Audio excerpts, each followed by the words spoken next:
Esta noite quero tratar com vocês acerca da segunda parte dos 10 mandamentos.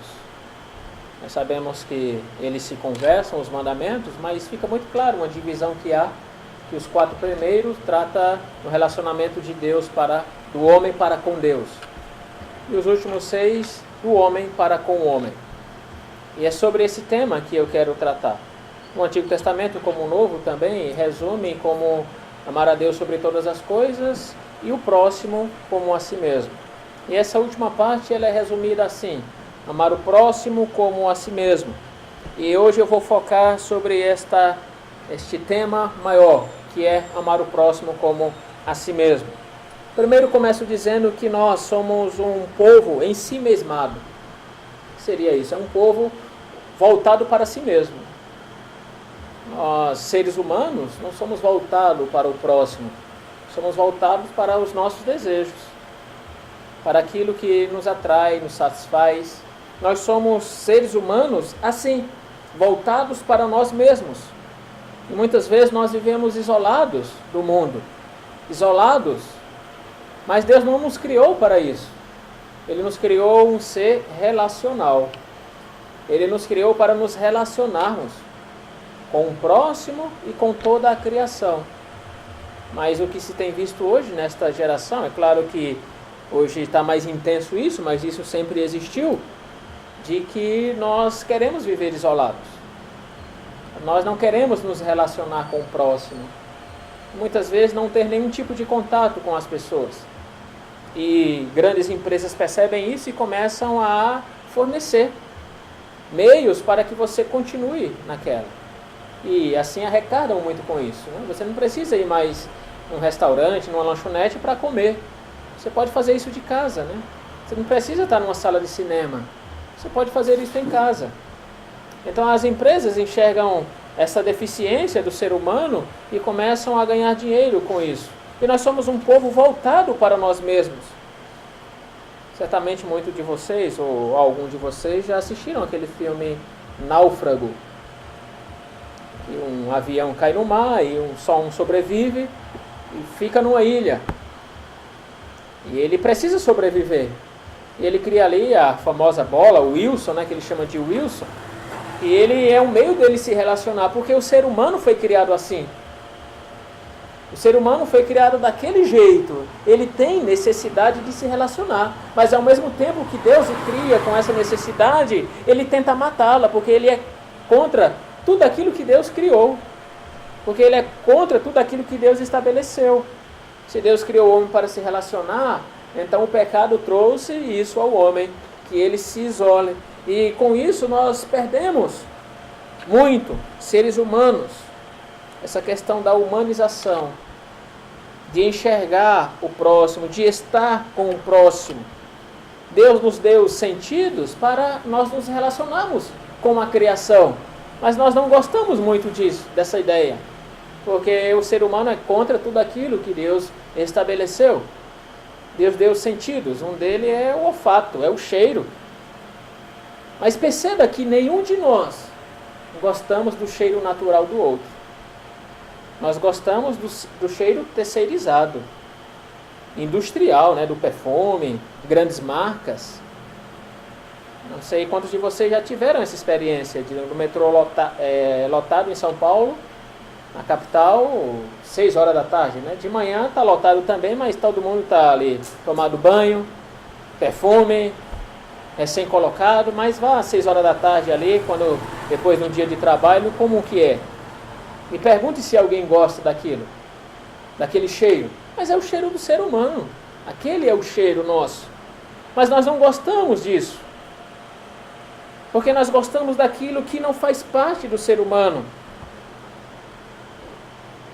Nós globalizamos o cheiro, nós não gostamos daquilo que é natural, nós não gostamos mais de estar próximo, de tocar na pessoa, muitas vezes confundido com assédio, de fato muitas vezes sim, mas se trouxe isso para o ser humano que é mal tocar no próximo. Isso é muito do brasileiro, ou mais do latino, podemos dizer assim, do tocar, do sentir na hora de cumprimentar, né, dar um tapinha nas costas.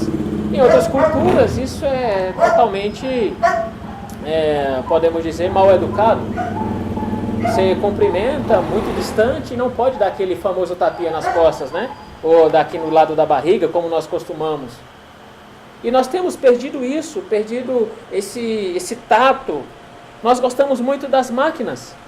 Nós tocamos todos os dias o telefone.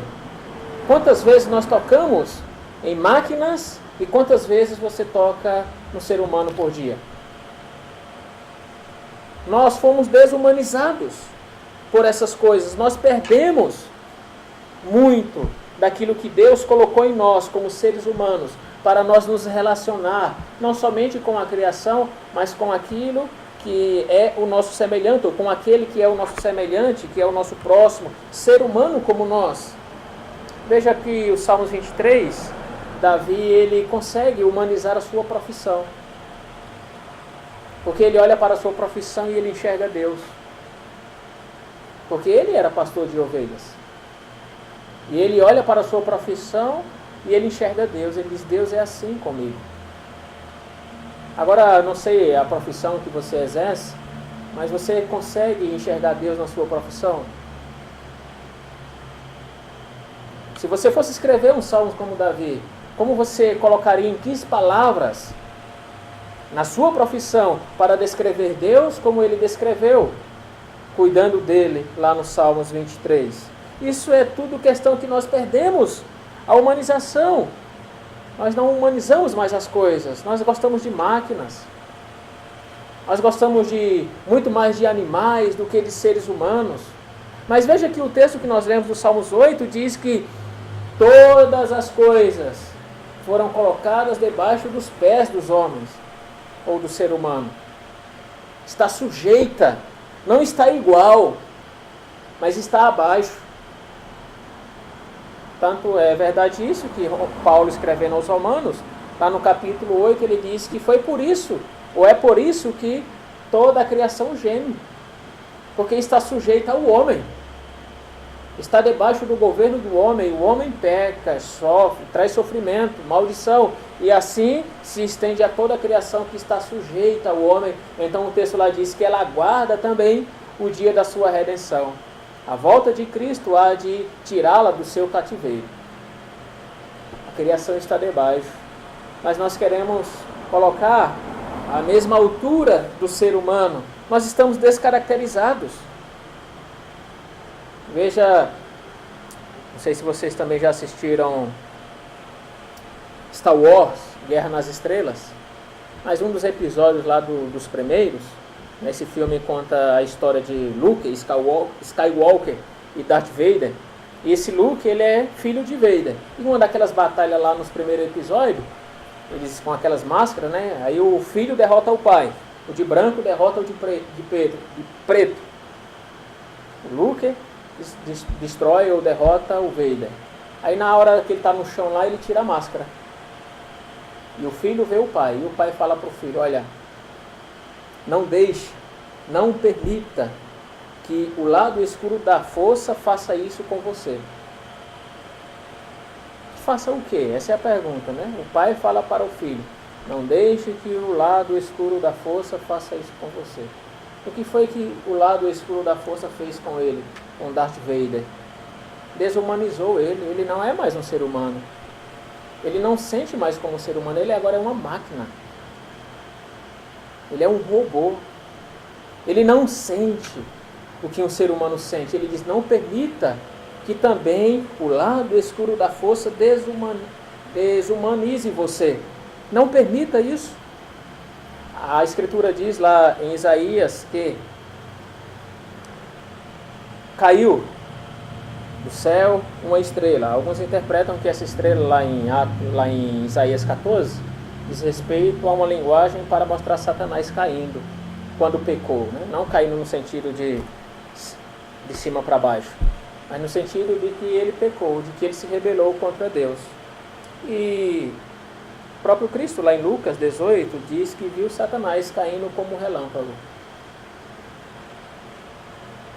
E o texto, quando fala de Satanás caindo como um relâmpago, e o mostrando como pecador, é que ele perdeu a sua essência.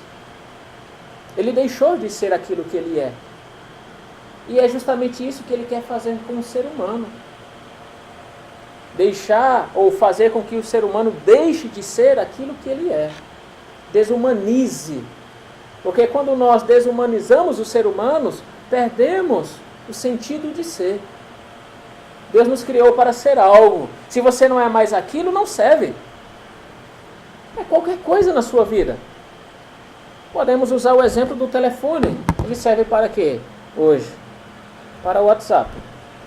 Se o WhatsApp não funcionar, ele não serve para você. Ele perdeu o propósito da sua existência.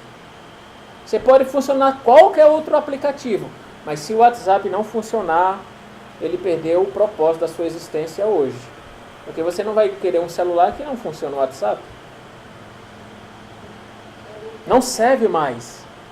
Então, perceba que Satanás, ele perdeu aquilo que ele era, deixou de ser, deixou de cumprir. E agora ele quer fazer com o ser humano. O ser humano tem que ser ser humano, tem que sentir, tem que viver como ser humano. E Satanás quer desumanizar nós. E assim como fez, ou dentro da história, né, dentro daquela história criada com Darth Vader, desumanizou ele, deixou de ser, deixou de sentir. E ele diz para seu filho, não deixe que isso aconteça com você também. Matrix, filme também, clássico, né?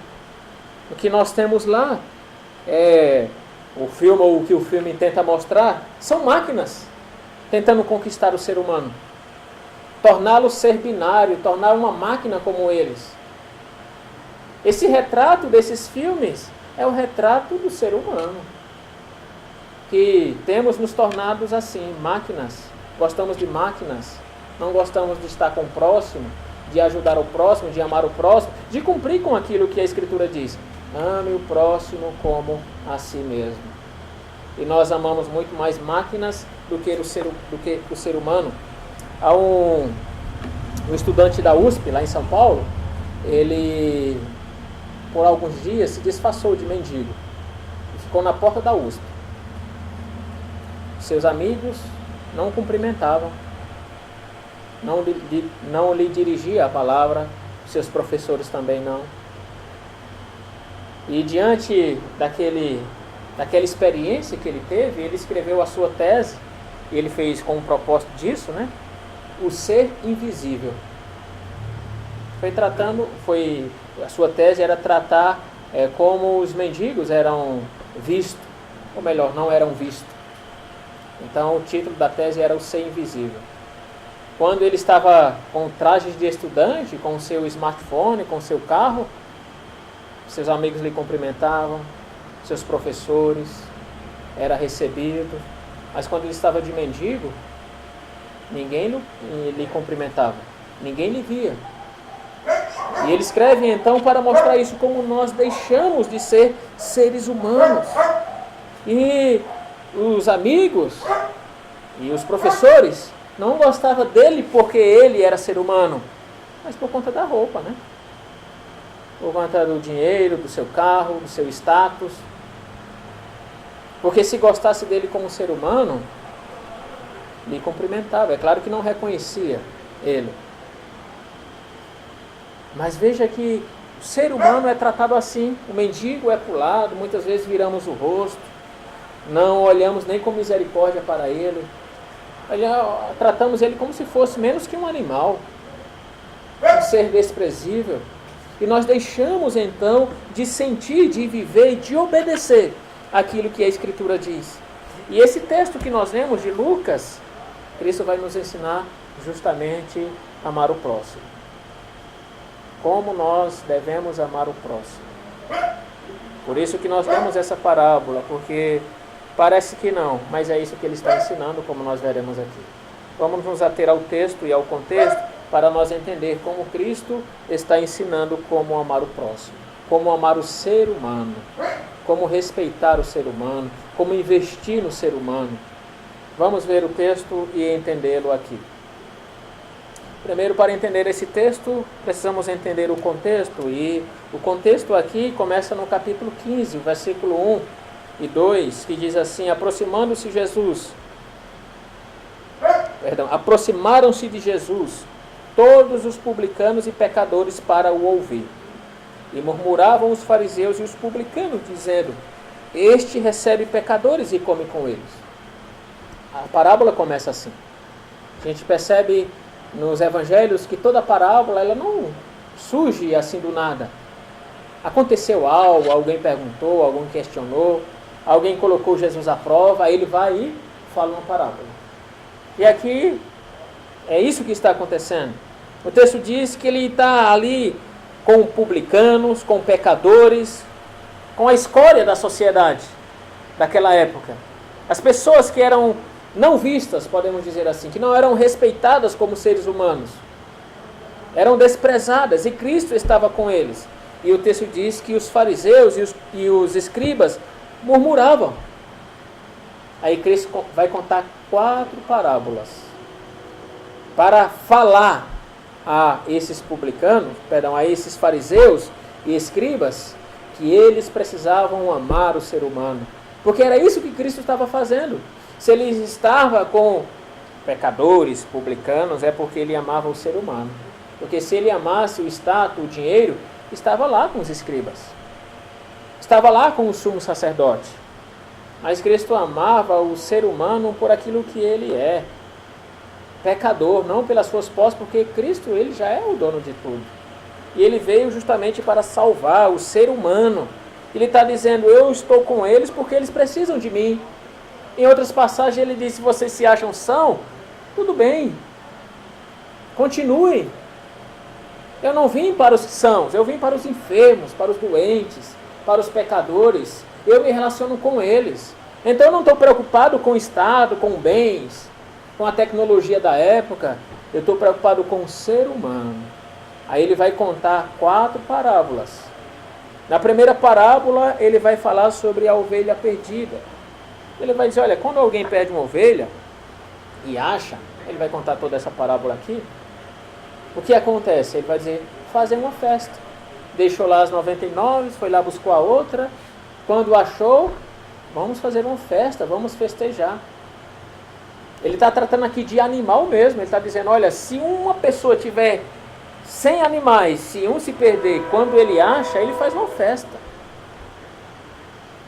Aí ele vai contar a segunda parábola, aqui chamada da dracma, ou do dinheiro perdido, da riqueza que foi perdida. Por exemplo, se você na sua casa perde um cheque de grande valor, assim, milionário, imagine isso. Quando você acha, você já estava dando como perdido, mas quando você acha, vamos celebrar. Vamos chamar os irmãos, amigos, parentes. Vamos festejar porque eu achei. Tá vendo? Quando perde um animal e acha, faz uma festa. Quando perde dinheiro e acha, faz uma festa. Aí ele vai contar a terceira parábola, que é a conhecida como do filho pródigo, né? Mas o ser humano, quando se perde e é achado, volta para casa, vocês não se alegram, vocês são como aquele irmão que ficou em casa, que quando o seu irmão, sangue do seu sangue, voltou para casa, o irmão não celebrou, né? Achou ruim a festa que o pai fez. Então ele está censurando os escribas e os fariseus, dizendo: veja como vocês se preocupam com coisas materiais, não se preocupam com o ser humano. Quando um animal é perdido e achado, festa. Quando o dinheiro é perdido e achado, festa. Quando o ser humano é perdido e achado, cara feia. Cristo, agora, nessa quarta parábola, ele vai dizer: vocês, escribas e fariseus, deveriam investir no ser humano, amar o ser humano, cuidar do ser humano. E é essa parábola que nós lemos. E vamos então, depois de entender o contexto, nessa quarta parábola, que é como se Cristo estivesse aplicando aquele sermão, né? Ele faz os 3 pontos, depois ele aplica lá com essa quarta parábola. E essa quarta parábola então é a chamada do administrador infiel. O texto então vai dizer que este homem foi pego defraudando o seu senhor. Não sabemos como. O texto apenas diz que ele foi pego neste erro. E o Senhor manda chamar, versículo 2 do capítulo 16, né? Diz que é isto que eu ouço a teu respeito. Olha, presta conta da tua administração que você está demitido. Aí aquele servo, ele ficou assustado, porque o texto vai dizer no versículo 3, disse o administrador consigo mesmo, que farei? Pois o meu senhor me tira a administração. O que eu vou fazer? Trabalhar na terra? Não posso. Será que ele era deficiente? Ou será que ele já era idoso e não tinha mais o vigor necessário para ir lá e pegar a enxada e semear? Não sabemos, mas ele diz, trabalhar na terra não posso. E também de mendigar eu tenho vergonha. Então o que eu vou fazer agora sem emprego, né? É o caso de muitas pessoas, né? Chega em certa idade, a empresa demite, o que eu vou fazer agora? A empresa mais não me contrata. Também não vou estar pedindo na rua que eu tenho vergonha. O que eu vou fazer para sobreviver? Aí aquele homem teve uma ideia. Veja aí o texto, versículo 5. Versículo 4, perdão. Versículo 4. Eu sei o que farei. Ele teve uma ideia. Eu sei. Para que quando for demitido da administração, me recebam nas suas casas. Qual foi a ideia dele? Chamar os devedores do seu senhor. Quanto você deve? Aí eu devo 100. Coloca aqui 50 no contrato. E você, quanto é que deve? Ah, eu devo 100. Coloca aqui 80. Porque naquela época, um favor era uma dívida. Então ele fez com que o povo ficasse endividado com ele. Porque ele lhe prestou um favor. E culturalmente, uma dívida era... um favor era uma dívida. Se alguém te fizesse um favor, você estava em dívida com aquela pessoa. E essa foi a ideia dele. Eu vou lhe prestar um favor e aquela pessoa vai ficar em dívida comigo. Então o que eu vou fazer? Eu vou ser demitido e vou ficar vivendo de casa em casa. Aí eu vou para aquela casa, quando o dono da casa, olha, não dá mais, não aguentamos mais você aqui, hein? Você fica aí, a casa já está pequena, né? Tem filhos, tem netos, ó, busca outra casa. Aí ele ia para outra casa que ele tinha prestado um favor lá atrás. E assim foi a ideia dele. Aí o texto diz que o Senhor elogiou, veja o versículo 8. Elogiou o Senhor o administrador infiel, porque se houvera atiladamente. Ele não elogiou o ato, claro, porque estava batendo lá dos seus ganhos, mas ele disse que ele foi prudente. Quando ele fala atiladamente é um sinônimo de prudente, porque você agiu prudentemente. E o texto continua. Agora é Cristo falando, né? Porque os filhos do mundo são mais hábeis na sua própria geração do que os filhos da luz. Cristo que está dizendo isso aqui. Porque os filhos do mundo são mais hábeis na sua geração do que os filhos da luz. E Cristo continua dizendo, e eu vos recomendo, das riquezas de origem iníqua fazei amigos, para que quando aquelas vos faltarem, esses amigos vos recebam nos tabernáculos eternos. E aqui muita gente interpreta de maneira equivocada, porque diz, bom, Cristo está aconselhando a fazer coisa errada, a se aproveitar daquilo para fazer amigos. Porque Cristo diz, eu vos recomendo, das riquezas de origem iníqua, fazer amigos. Então Cristo está dizendo para a gente roubar, defraudar, e com isso ajudar o próximo, fazer amigos. Parece que sim, parece que é isso, mas não é. E nós iremos entender esse texto aqui, já quando nós terminamos a explicação aqui. Aí ele começa a aplicar, dizendo, quem é fiel no pouco, também é fiel no muito, e quem é injusto no pouco, também é injusto no muito. E aqui o versículo 11 é o chave para a gente entender o 9. Se, pois, não vos tornastes fiéis na aplicação das riquezas de origem injusta, quem vos confiará a verdadeira riqueza? Perceba que ele diz aqui, riquezas de origem injusta, que é a mesma palavra do versículo 9, de origem iníqua. Iníqua e injusta. É o mesmo termo, mas o tradutor traduziu com termos diferentes aqui no português. Mas ainda não é uma boa tradução, para que a gente entenda o sentido. Porque a palavra aqui, para ficar mais claro, seria enganoso. Então, substitua a palavra, que também pode, na língua original, traduzi-la assim. O texto diz, se a gente colocar enganoso, veja o versículo 11. Se, pois, não vos tornastes fiéis na aplicação das riquezas de origem enganosa, aí já faz mais um sentido. Se a gente colocar essa palavra também e traduzi-la como enganoso, no versículo 9 também faz mais sentido. Veja o versículo 9. E eu vos recomendo, das riquezas de origem enganosa, fazei amigos. Não de origem iníqua, imoral, de corrupção, de engano, mas enganosa.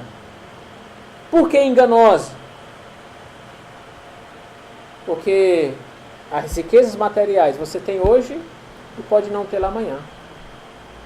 Jó, na sua época, amanheceu como o homem mais rico na terra e adormeceu como o homem mais pobre.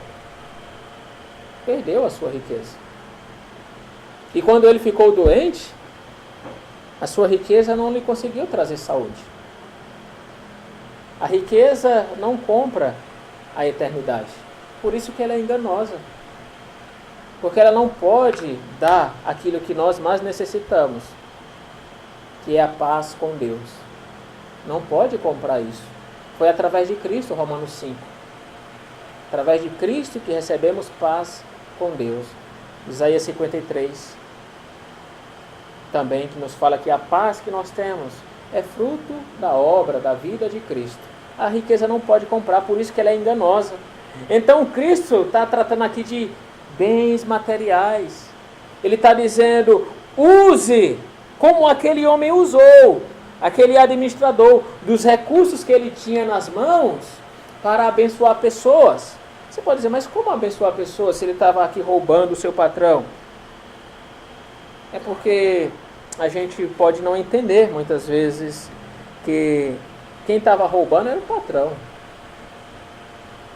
Dentro da cultura judaica e cristã também, é pecado emprestar dinheiro com juros.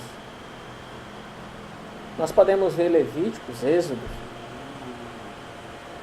Podemos olhar para lá, como Êxodo 22, 25, está lá, depois os irmãos podem conferir. Não se pode emprestar dinheiro com juros. Porque se pressupõe que uma pessoa que precisa de dinheiro já tem uma carga nos seus ombros. Por que você vai colocar outra carga sobre ele, que é o juro? Porque ninguém vai pedir emprestado tendo dinheiro em caixa. Então aí está o amor pelo próximo, em ajudar e estender a mão. Por isso lá está lá em Êxodo 22 e também em Levíticos 25. Como nós lemos os Salmos 15. Quem vai habitar no teu tabernáculo? Aquele que empresta o seu dinheiro sem usura. Usura é o juro, né? Não se pode colocar outra carga sobre aquele que já tem uma nas suas costas. Então, isso era a cultura bíblica, é um ensino bíblico. Então, naquela época já tinha, podemos dizer, alguns brasileiros, né? Algumas pessoas que tentavam burlar as leis. E como eles burlavam a lei? Chegava diante de alguém, fazendeiro, dizia, eu preciso de 50 sacos de trigo, porque eu vou semear, vou plantar e eu pago a você. Aí aquele camarada dizia, tudo bem, então vou te emprestar 50, mas vamos colocar 100 no contrato.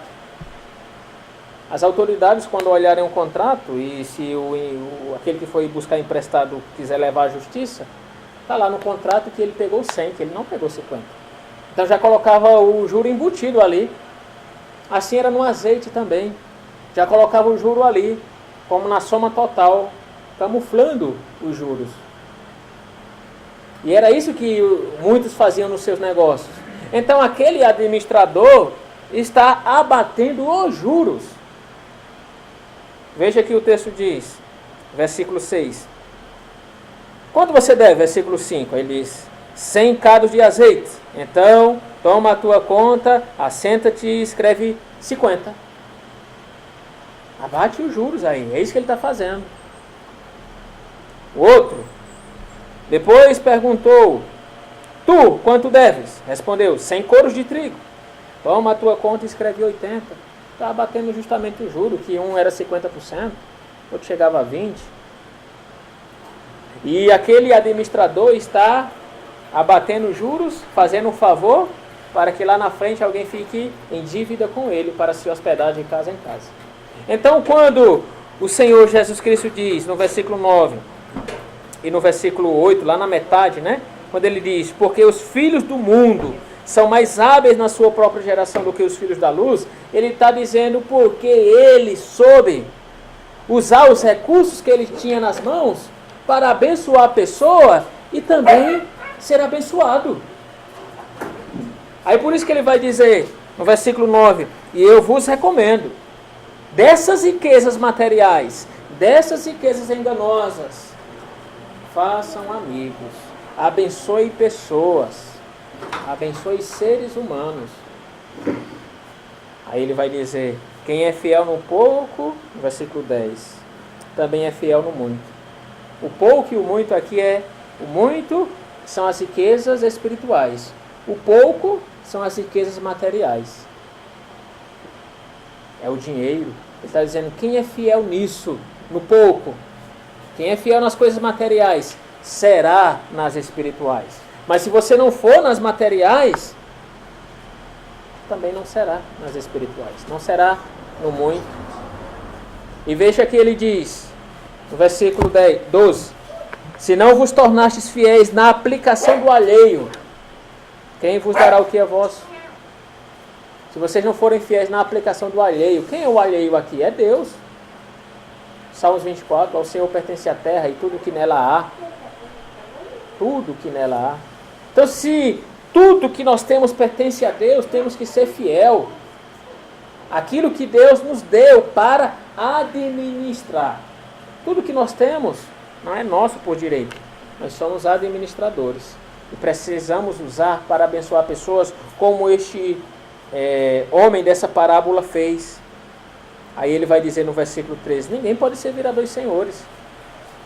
E ele está falando aqui do dinheiro e de Deus. Ninguém pode amar um e amar o outro ao mesmo tempo. Isso é tão verdade que os escribas e os fariseus, versículo 14, os fariseus que eram avarentos, ouviam tudo isto e o ridicularizavam.